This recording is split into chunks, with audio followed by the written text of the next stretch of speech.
깊은 좌절과 외로움이 찾아올 때라는 제목으로 하나님의 말씀 전하도록 하겠습니다. 우리 인생을 살면서요, 언젠가 한 번쯤은 꼭 만나게 되는 것이 그런 좌절과 외로움입니다. 어떤 큰 지진이나 또 홍수, 태풍, 그런 자연재해를 만나서 수많은 인명피해와 또 재산피해를 났으면 얼마나 깊은 좌절에 빠지겠습니까? 또 그런 자연재해가 아니라 할지라도 한 달 전쯤에 있었던 한국에서의 그 세월호 사건은 비단 유가족들만의 그런 아픔이 아니라 한국 사회 전체의 큰 아픔이었고 고통이었죠. 정말 단순히 한 사람의 어떤 실수로 인한 것이 아니라 한국 사회 전체에 어떻게 보면 돈만 바라보며 나아갔던 그 잘못된 흐름으로 인해서 정말 우리의 그 아무런 죄 없는 생떼 같은 아이들이 그 차가운 바다에서 수장되는 것을 온 민족이 보았으니까 이거는 정말 한국 사회의 큰 트라우마라고 해도 과언이 아니겠죠. 뉴스에서 발표되는 것을 들으면 정말 사연 없는 사람이 없고요. 다 누구나 가정 가운데서 참 존귀한 귀한 사람들이었는데 이렇게 한순간에 저들이 떠나는 것을 보면서 얼마나 우리가 깊게 아파하고 좌절합니까? 얼마 전에 그 유가족 대표되는 분이 그 인터뷰하는 것을 들었습니다. 그 유가족들이 가장 두려워하고 있는 것이 뭔가? 시간이 지나서 그냥 잊혀지는 거랍니다. 시간이 지나서 그냥 잊혀지고 또 다른 일들로 인해서 사건으로 인해서 묻어지는 것, 그것이 가장 두렵다고 이야기하더라고요.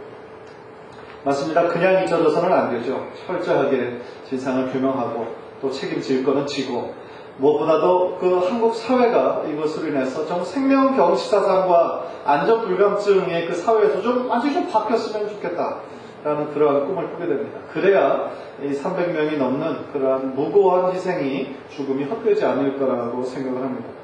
사실 세월호 사건뿐만 아니라 우리들의 삶 가운데도 얼마나 많은 아픔들이 있고 고난이 있습니까?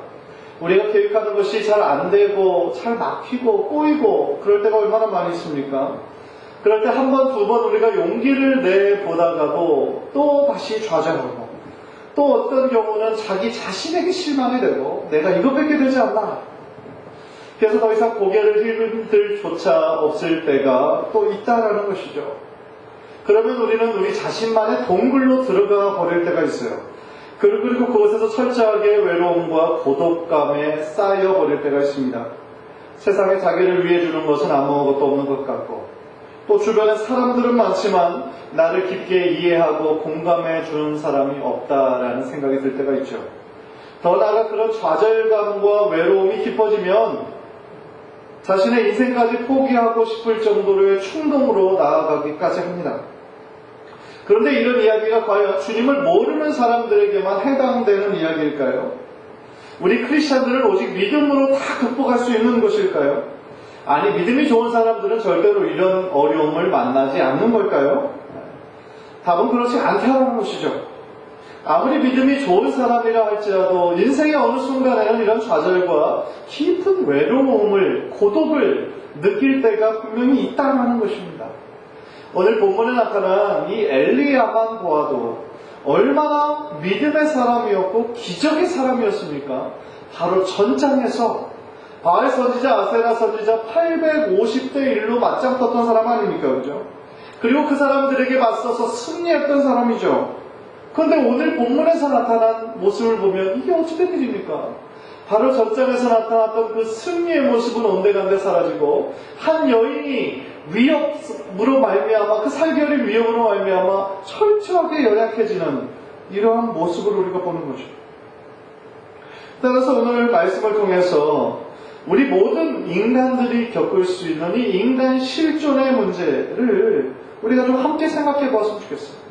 그리고 우리가 이 일을 만났을 때 하나님께서 그 사람들에게 찾아가서 어떻게 힘을 주시고 회복시키시는 것을 우리가 함께 나눔으로써 혹시 우리들의 삶 가운데 정말 하나님의 힘이 필요하고 위로가 필요하신 분들은 이 말씀을 통해서 힘을 얻으시고, 바로 지금은 그냥 괜찮다 할지라도 혹시나 또 나중에 우리들의 인생의 후반전에 올지 모르는 그런 어려움과 좌절이 있을 때 우리가 어떻게 극복할 것인지 다시 한번 하나님의 지혜를 얻으시는 귀한 은혜의 시간 되시기를 주님의 이름으로 간절히 축원합니다. 그러기 위해서 먼저 우리가 엘리야의 마음의 상태가 과연 어떤 상태인가 우리가 오늘 성경을 통해서 유심히 살펴볼 필요가 있습니다. 엘리야는 방금까지 갈멜산의 전투로 말미암아 승리 확신했고 또 바로 직전에는 아합 왕에게 어떤 내용이 나오냐면 이제 곧 이스라엘에 큰 비가 내릴 거니까 마차를 준비하고 가십시오. 담대하게 선포하는 장면이 나오죠. 그리고 그 앞에서 마치 초인적인 힘으로 앞에서 달려가는 대목이 바로 직전에 나옵니다. 그런데 갑자기 그의 태도가 이렇게 돌변하게 된 것은 바로 이세벨의 협박이었죠. 아합 왕도 악질이었는데 그 아합의 아내 이세벨은 더 악질이었어요. 완전히 순악질 여사 같은 사람이었어요. 그러니까 그 장소에 아마 이세벨은 없었던 것 같습니다. 그래서 아합 왕을 통하여서 어떤 일이 있었는지 다 들어요. 그래서 바알 선지자, 아세나 선지자 850명이 다 죽었다. 그리고 그것을 엘리야와 그 자리에 있던 군중들이 다 죽였다. 라는 이야기를 듣고 이세벨이 더 막 이것이 기세가 올라가지고 그 엘리야를 반드시 죽이겠다라고 다짐하는 그런 대목이죠. 그래서 그 소식에 놀라서 엘리야는 광야로 도망가고 스스로 하룻길 좀 가서 로뎀 나무 밑에서 지금 하나님한테 죽여주세요라고 지금 얘기하고 있는 것이죠.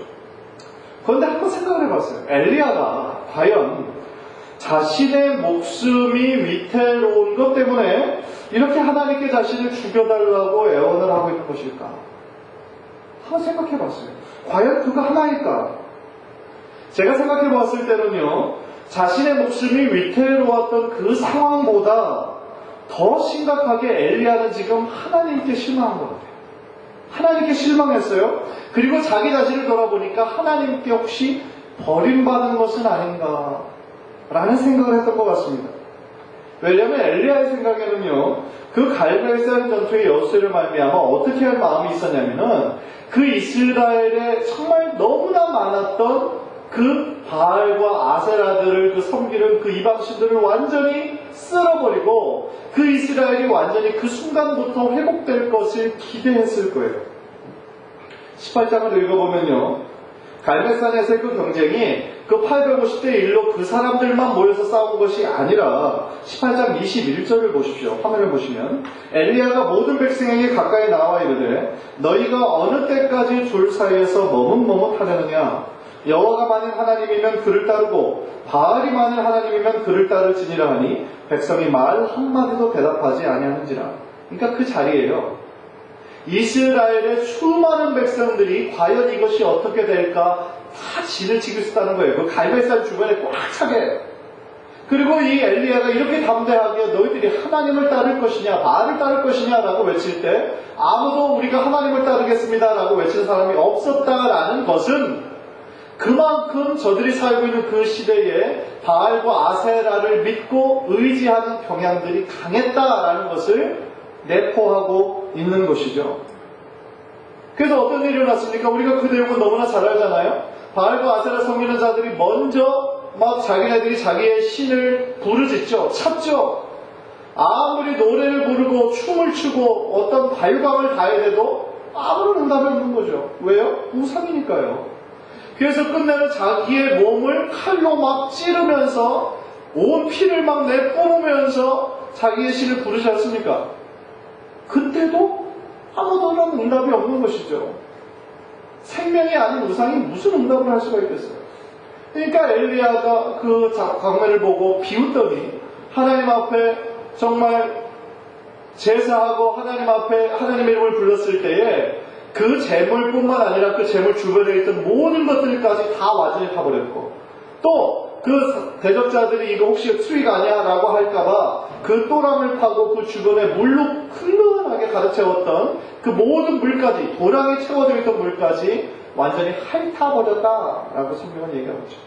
즉 하늘에 불이 임하여서 그 재물뿐만 아니라 제단과 그 주변에 있는 모든 것까지도 다 불로 확 태워버리신 거죠. 그러니까 그 순간 어떻게 합니까? 엘리야가 저 거짓 선지자들을 잡아 죽여라 라고 했을 때 엘리야 혼자 850명 다 죽였겠어요? 아니죠. 거기에 모여있던 이스라엘 백성들이 의분에 차서 거짓 선지자들, 거짓 신, 거기에 막 의분이 해서 850명을 다 죽인 거 아닙니까? 얼마나 통쾌한 장면이에요. 누가 참 신인 것이 증명이 됐잖아요. 그 순간에. 그러니까 엘리야가 그 850명을 다 죽이고 얼마나 마음에 기대감이 가득 찼겠습니까? 이제 하나님의 놀라운 역사가 이 이스라엘을 뒤집을 것이다. 이제 이방신 우상숭배의 역사는 이제 끝날 것이다. 그리고 저 우두머리인 아하방과 이세벨도 어떻게 이제 되겠지라고 왜 기대하지 않았겠느냐는 거죠.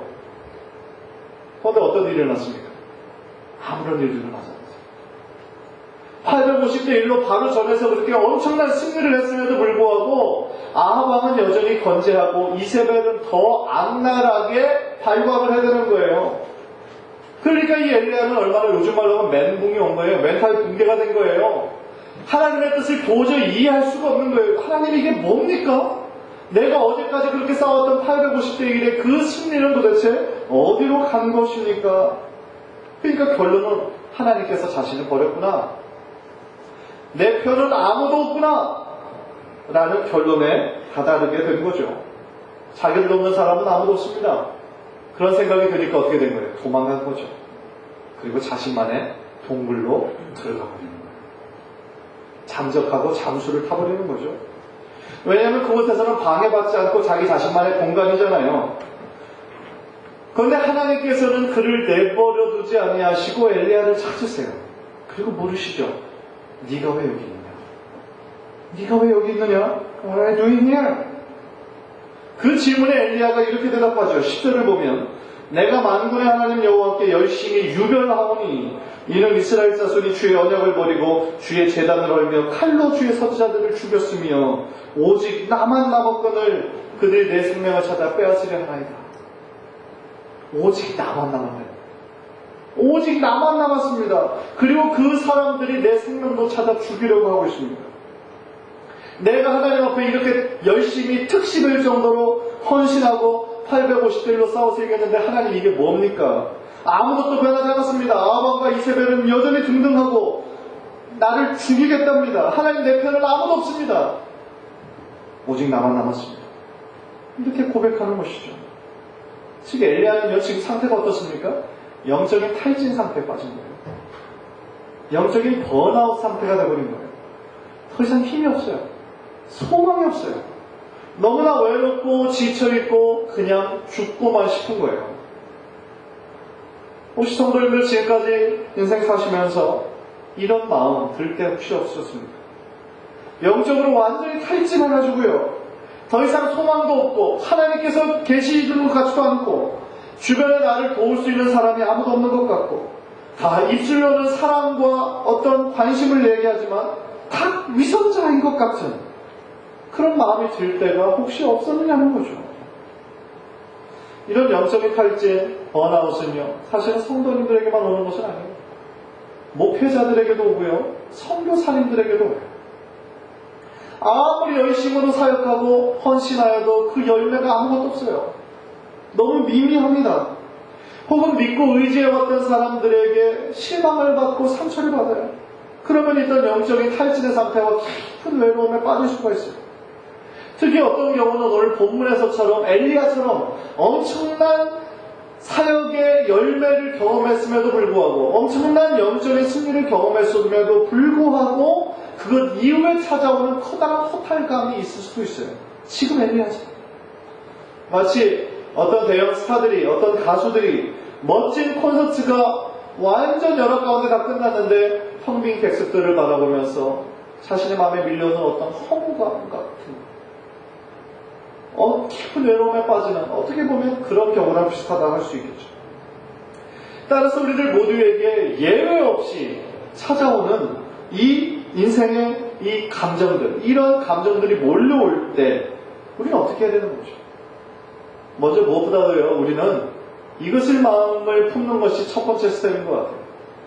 이런 인생의 좌절과 이런 외로움이 누구나에게 올 수 있다. 그것은 바로 나에게도 찾아올 수 있다라는 것을 겸허하게 인정하는 것이 첫 번째인 것 같아요. 그것을 절대로 인정하지 못하면 내가 어떻게 이럴 수가 있어? 하나님이 어떻게 나한테 이럴 수가 있어? 그렇게 하게 되면 문제의 어떻게 보면 해결점을 찾지 못하는 거죠. 더 나아가 이런 고독과 외로움은 나뿐만 아니라 이미 신앙의 사람들, 믿음의 사람들, 성경에 나오는 인물들조차도 다 이런 어려운 순간이 있었구나, 다 겪은 것이구나 라는 것을 인정하기 시작할 때부터 오히려 해결점이 보이기 시작한다는 것이죠. 그렇다면 그 깊은 좌절감과 외로움이 찾아올 때 어떻게 극복할 수 있을까요? 과연 방법이 있는 것일까요? 좋은 소식은 하나님께서 우리를 그 상태 그대로 내버려 두지 않으신다는 것. 아무리 우리가 하나님을 피하고 자신만의 동굴로 들어가 버린다고 할지라도, 심지어 죽고 싶은 생각이 든다 할지라도 하나님은 우리들의 마음을 이해하시고 먼저 찾아오시고 우리들의 이름을 불러가면서 우리를 불러주신다는 것이죠. 구절을 보면 엘리야가 동굴에 들어가서 머물고 있을 때 하나님께서 말씀하시죠. 엘리야야, 엘리야야, 네가 어찌하여 여기 있느냐? 인간이 아무리 피하려고 해도요, 하나님의 손길로부터 피할 수는 없어요. 하나님이 안 계신 곳은 없어요. 하나님의 말씀은 우리가 심지어 아무도 못 찾는 동굴에 들어간다 할지라도 하나님의 말씀은 그곳에 계신 거예요. 우리가 나를 힘들게 하는 사람으로부터 피하고 자신만의 동굴로 들어간다고 해도 하나님의 시선으로부터 피할 곳은 단 한 군데도 없어요. 따라서 우리는 세상으로 피하는 것이 아니라 오직 하나님께 피해야 된다는 것이죠. 하나님께서 엘리야를 찾아오셔서 이렇게 부르시잖아요. 네가 어찌하여 여기 있느냐. 이 말씀은 여러 가지 의미를 내포하는 것 같아요. 너는 이세벨을 피해 여기로 온 것이냐? 과연 이곳이 하나님의 선지자가 있을 곳이냐? 지금 밖에 세상은 너를 필요로 한다. 너는 여기 있어서는 안 된다. 라는 하나님의 음성이 이곳에 들리는 것이죠. 다시 한번 엘리야에게 네가 있어야 할 자리, 하나님께서 그에게 주신 사명과 소명을 기억하게 해주시는 하나님의 질문이신 것이죠. 그리고 하나님께서는 엘리야에게 자신의 모습을 드러내주세요. 자신의 모습을 보여주십니다. 그런데 그 모습은요, 하나님의 엄청난 기적과 같은 모습이 아니고요, 오히려 따뜻한 평강과 사랑과 위로의 모습이에요.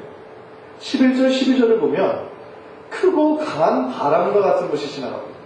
그것이 얼마나 강한 것이었는지 산을 가르고 바위를 부셨다고 하니 얼마나 그 파워가 큰 것이었습니까? 또한 바람 후에 지진이 있었습니다.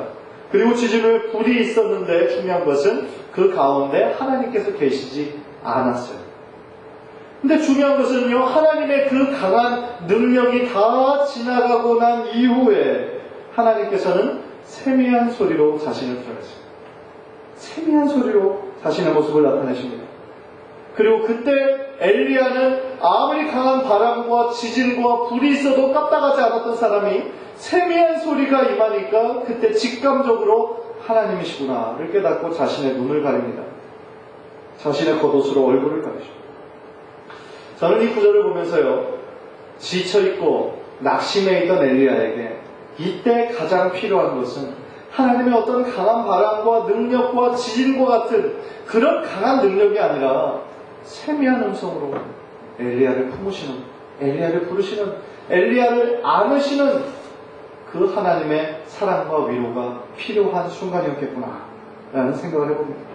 사실 생각해보세요. 이미 하나님의 놀라운 기적과 같은 것은 바로 전에 갈멜산 전투에서 이미 경험한 사람이에요.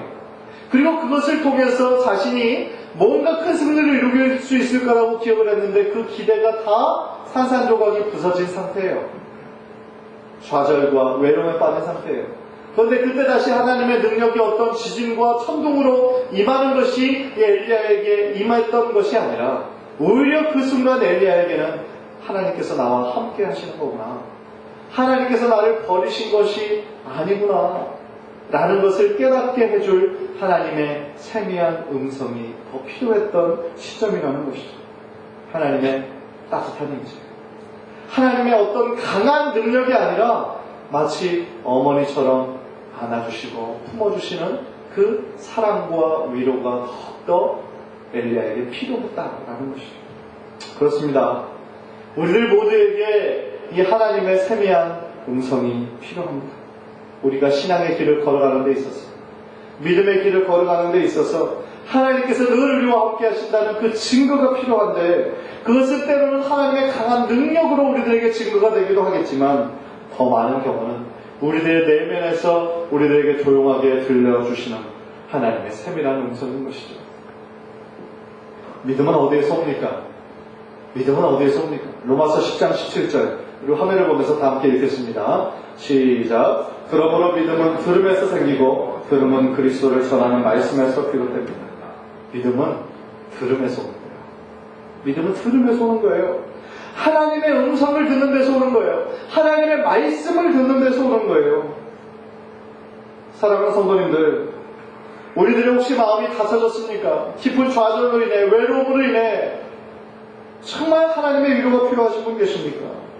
이 시간에 우리들의 마음을 활짝 열고 정말 주님을 찾고 주님을 사모할 때에 하나님께서는 하나님의 그 세밀한 음성으로 분명히 우리 성도님들 만나주시고 당신을 사랑한다라고 고백하시는 하나님의 사랑의 음성을 들려주실 줄 믿습니다.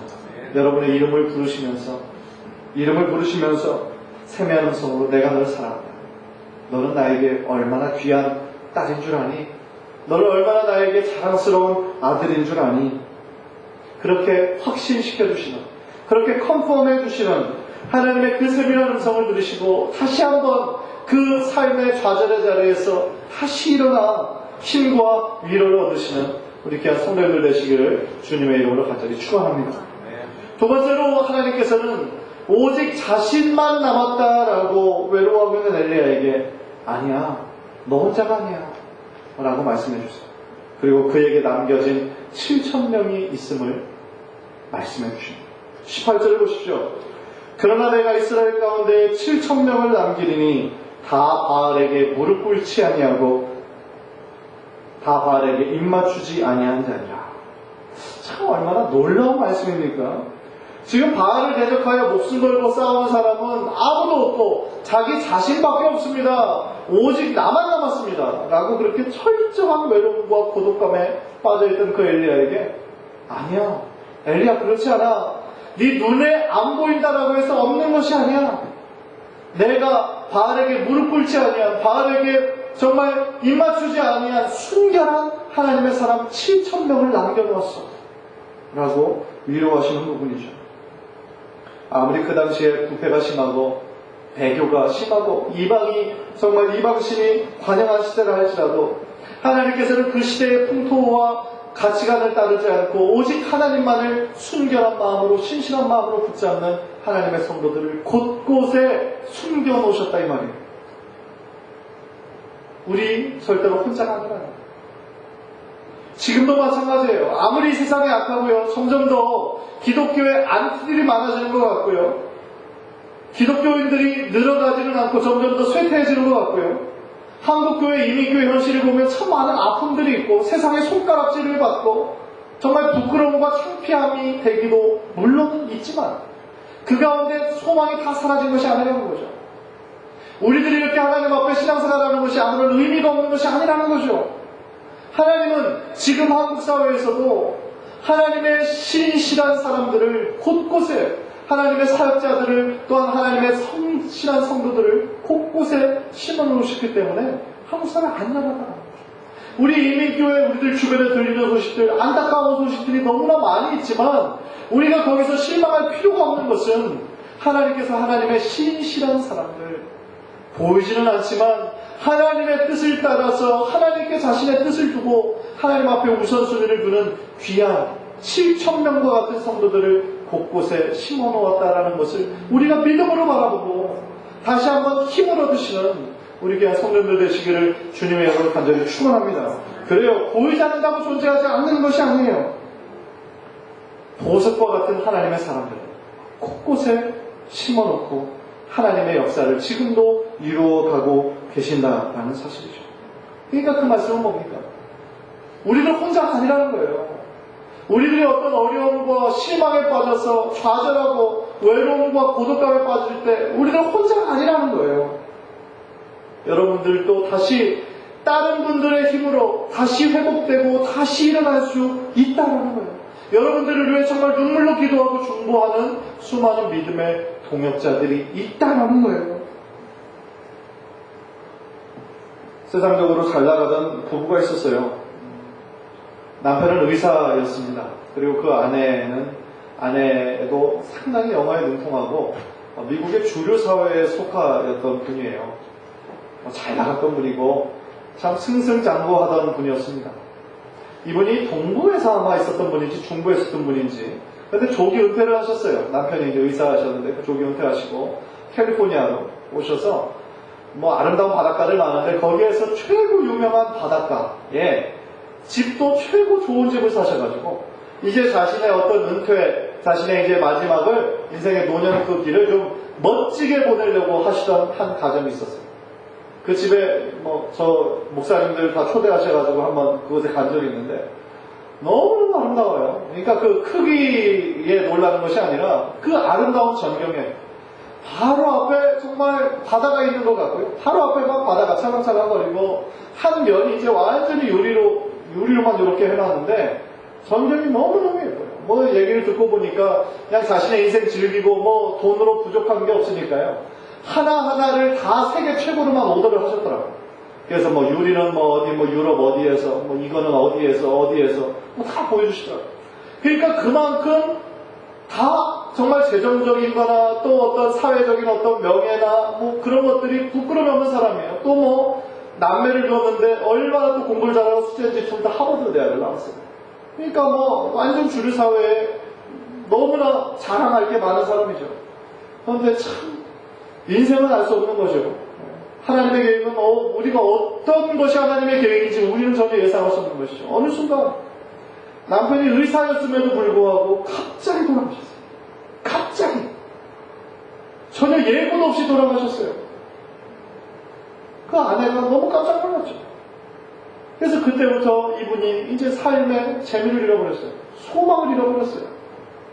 그 생기 넘치고 자신감 넘치던 그 얼굴이 이제는 정말 검고 죽죽한 얼굴로 사망의 골짜기와 같은 그런 얼굴로 떠나셨어요. 그런데 누구를 통해서인지 같이 한번 교회 가보자 라는 그 전도를 권함을 받으셨어요. 그리고 어떤 영성 동산에 어떤 영성 프로그램에 올라갔는데 거기서 그분을 위로하시고 함께 눈물을 흘려주는 분이 보니까 다 남편을 잃어버리신 분이에요. 다 남편이 먼저 소천하신 분이에요. 그분이 자기를 위해서 정말 눈물을 흘려주고 공감해주고 그 이야기 들어주고 그러면서 이 여인의 마음이 열리기 시작했어요. 그리고 예수님의 복음을 받아들였어요. 그리고 하나님의 자녀가 됐어요. 그러니까 그때부터 정말 이분의 표정이 다시 생기가 돌아오고 어떤 삶의 의미를 발견하기 시작하시는데 가장 놀란 것은 그분의 자녀였어요. 두 분의 자녀가 이제 다 성장했는데 우리 엄마가 이렇게 변할 줄 몰랐다는 거예요. 그래서 너무너무 감사하다는 거죠. 그리고 그 엄마의 변화된 모습을 인해서 이 두 분의 자녀들도 너무너무 놀라가지고 마음이 활짝 열어지기 시작했어요. 그래서 이분이 그 큰 집, 아름다운 집, 자기 자신에게 이제 더 큰 의미 없습니다. 그래서 그 안에 있던 그랜드 피아노도 교회 기증하시고 또 그 집도 이제 정리하셔서 선교하고 봉사하고 또 자기와 비슷한 아픔을 겪은 그런 사람들을 위해서 자신의 삶을 헌신하는 것을 보았습니다. 결국 그 분이요, 세상적으로 잘 나가고 떵떵거리고 어떻게 보면 자기의와 교만함에 가득했던 분인데 정말 전혀 예상치 못했던 남편의 죽음으로 인해서 다시 일어날 수 있었던 결정적인 힘, 그 어려움, 그 아픔 겪고 있는 것이 자기 혼자가 아니구나 라는 것을 느끼게 되었다는, 함께 눈물을 흘려주고 손 붙잡아주고 함께 기도해주는 그 사람들, 다 아픔을 겪었던 사람들, 그러나 하나님의 은혜로 다시 일어난 사람들이 세상 가운데 참된 소망이 있는 것이 아니라 오직 하나님께 참된 소망이 있어요 라고 함께 울어주는, 손 붙잡아주는 그 위로를 통하여 다시 일어날 수 있었다라는 것이죠. 그것이 하나님이 일하시는 역사예요. 그것이 하나님이 일하시는 방법입니다. 우리가 아무리 힘들고 외롭고 좌절한다 할지라도 하나님께서는 절대로 우리를 고아와 같이 내버려두지 않으신다라고 약속하셨어요. 삶의 고통과 어려움에서 우리가 좌절할 때, 절망 가운데 나의 동굴에 스스로 고립되어서 아무도 나를 공감해주고 나를 위한 사람이 아무도 없다라고 생각이 들 때에도, 그러나 기억해야 될 것은 이 세상에 절대 절망이란 없는 거예요. 절대 절망은 없어요. 하나님께서 되시지 않는다면 그거는 절망이죠. 그러나 우리들에게는 하나님이 계시잖아요. 우리들의 통곡과 우리들의 울음과 우리들의 고통과 신음소리를 들으시는, 그리고 그 누구보다도 이해하시는 하나님이 계시잖아요. 그렇다고 한다면 우리 절대 절망은 없는 것이죠. 따라서 우리들의 삶에 이런 힘든 시간들이 올 때에 힘든 좌절과 고통과 외로움이 몰려온다 할지라도 우리가 무슨 일이 있어도 기억해야 하는 것은 하나님께서 바로 그 자리에서 여러분들과 함께 하고 계시다는 것, 여러분들과 함께 울고 계시다는 것, 여러분들과 함께 안타까워하고 계시다는 것, 여러분들의 어깨를 감싸고 계시다는 것, 그것은 우리들의 느낌이 아니라 하나님께서 함께 하신다라고 하는 그 믿음과 확신이 있을 때 우리들이 어떤 일을 만나도 거기에서 다시 일어나 회복하게 되는 귀한 은혜가 있게 될 줄 믿습니다. 그것이 우리가 무슨 일이 있어도 꼭 기억해야 하고 믿어야 하는 기본적인 확신이라고 생각합니다. 간절히 바라기는 엘리야가 하나님의 세미한 음성을 듣고 다시 일어나 힘을 얻고 그 본연의 사역의 자리로 돌아갔던 거죠. 지금 우리들의 삶의 현장에서도 언제나 우리와 함께 하시는 그 세미한 음성, 그 주님의 사랑의 음성을 듣고 오늘, 내일, 앞으로의 우리들의 모든 인생 가운데 하나님 안에서 다시 한번 힘을 얻고 독수리 날개침에 올라같이 비상하신 우리 귀한 성도님들 되시기를 주님의 이름으로 간절히 축원합니다. 기도하겠습니다.